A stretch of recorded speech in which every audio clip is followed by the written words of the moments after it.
जब भी एक विश्वासी अपनी ऊंचाई वाली विश्वासी जिंदगी को छोड़ के जब नीचे जाना शुरू होगा, तब उस पे शैतान का अटैक होते हैं। इसलिए परमेश्वर ने कहा जो बाड़ा तोड़ेगा सांप उसको डसेगा। आप ये बात याद रखो, आपकी लाइफ की रिस्पॉन्सिबिलिटी परमेश्वर की नहीं है, वो आपकी है। जब परमेश्वर आपको उद्धार देते हैं, वो आपको पावर देते हैं, आपको ताकत देता है पाप को मना करने की, परमेश्वर में चलने की, शैतान को डांटने की और जयवंत जीवन जीने की। पर उस ताकत का इस्तेमाल किसने करना है? आपने करना है। आपको एक अलमारी दे दी गई, उस अलमारी के 12 खाने, 12 चाबियां दे दी गई। एक में चंगाई है, एक में बरकत है, एक में छुटकारा है, एक में फाइनेंस है, एक में फैमिली है। अगर आप रोते रहेंगे अलमारी के सामने चाबियां हाथ में पकड़ के कि मेरे को चंगाई चाहिए, और आप उस दरवाजे को खोलेंगे नहीं, आप चाबी का इस्तेमाल नहीं करेंगे, आप सारी उम्र बीमार रह सकते हो, चर्च में आके भी गरीब रह सकते हो, श्राप के नीचे रह सकते हो, अगर आप वचन को फॉलो नहीं करोगे तो। लिखा जब भी वो यरूशलेम से यरीहो को जा रहा था तो शैतान ने उस पर अटैक किया, डाकुओं ने उसे घेरा और अटैक किया। आपको याद रखना है, अगर आपकी लाइफ 2 घंटे प्रार्थना में है तो अगले 6 महीने वो 2.5 घंटे होने चाहिए। आमीन।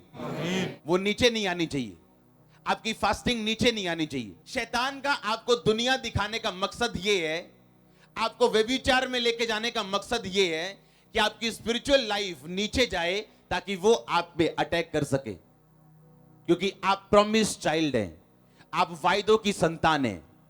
याद रखो, आप आम लोग नहीं हो, आप आम लोग नहीं हो, आप आम दिख सकते हो, आप प्रॉमिस चाइल्ड हो। आपके साथ एक वायदा जुड़ा हुआ परमेश्वर का, आपको सिर बनाने का वायदा, ऊंचा करने का वायदा, आशीषित करने का वायदा, इतनी बरकत देने का वायदा कि जगह नहीं होगी, आपको चंगे रखने का वायदा, आपको बचाए रखने। कितने मेरी बात को समझ रहे हैं? ये प्रॉमिस है आपके ऊपर।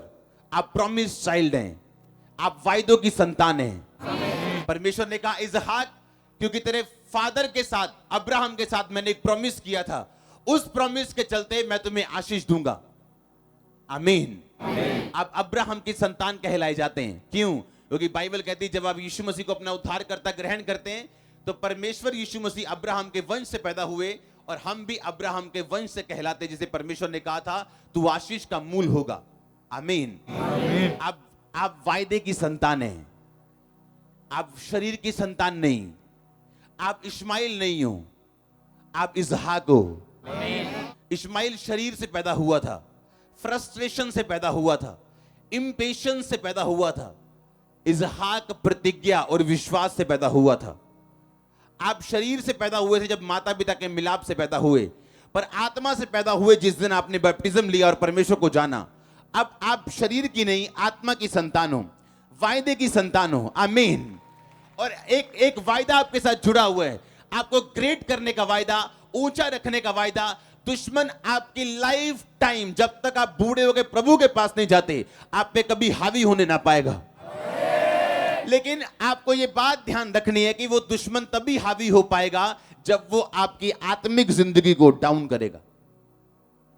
यरूशलेम में जब तक वो था उस पर कोई अटैक नहीं था। जैसे यरूशलेम को यरीहो जा रहा है, बाइबल कहती है उस पर अटैक हुआ। क्योंकि आपकी लाइफ में शैतान तब अटैक करते हैं जब आपकी स्पिरिचुअल लाइफ नीचे की ओर जा रही हो। आमीन।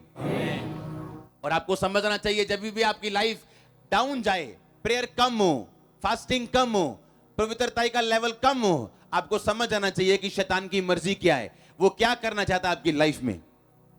क्योंकि शैतान का काम यह है परमेश्वर के बच्चों को डिसग्रेस करना, उनको शर्मिंदा रखना, उनको आशीष में बढ़ने ना देना, ताकि वो लोगों के सामने एक सही एग्जाम्पल ना बन सके।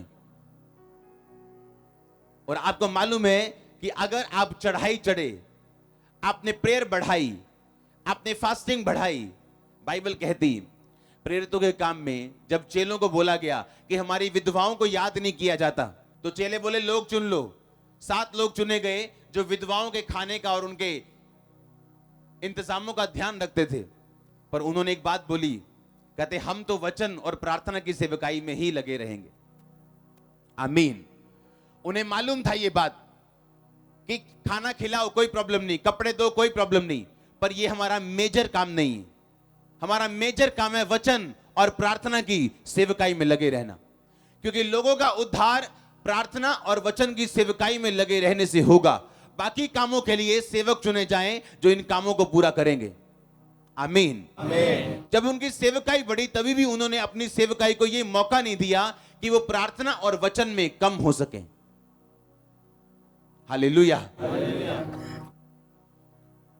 निर्गमन में लिखा 23 में, जब परमेश्वर इस्राएलियों को लेके आया तो पता क्या लिखा परमेश्वर ने?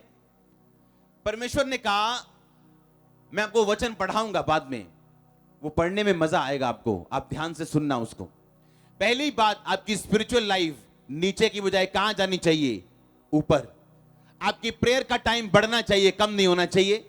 आपकी डेडिकेशन, आपका बोना, जिस साल आपका बोना पिछले साल से कम हो, आप कैसे एक्सपेक्ट कर सकते हो कि आप आशीषित होंगे फाइनेंशियली? मैंने वायदा किया परमेश्वर से इस जनवरी से, इस दिसंबर से, कि मेरा बोना ऐसा होगा जैसा मैंने लाइफ में कभी नहीं किया। चाहे मैं हैवी बोता रहा हूं, पर मैंने वायदा किया प्रेयर और फास्टिंग डेडिकेशन के साथ मैं जाने वाला हूं। इसलिए दिसंबर में मैं ले हैंड नहीं कर रहा हूं लोगों पे, सिर्फ मीटिंग। क्योंकि जो आ रहा है इस चर्च में आपकी लाइफ के ऊपर और मेरी लाइफ के ऊपर, वो किताबों में लिखे जाने वाला है, वो हिस्ट्री बनाने वाला है चर्च।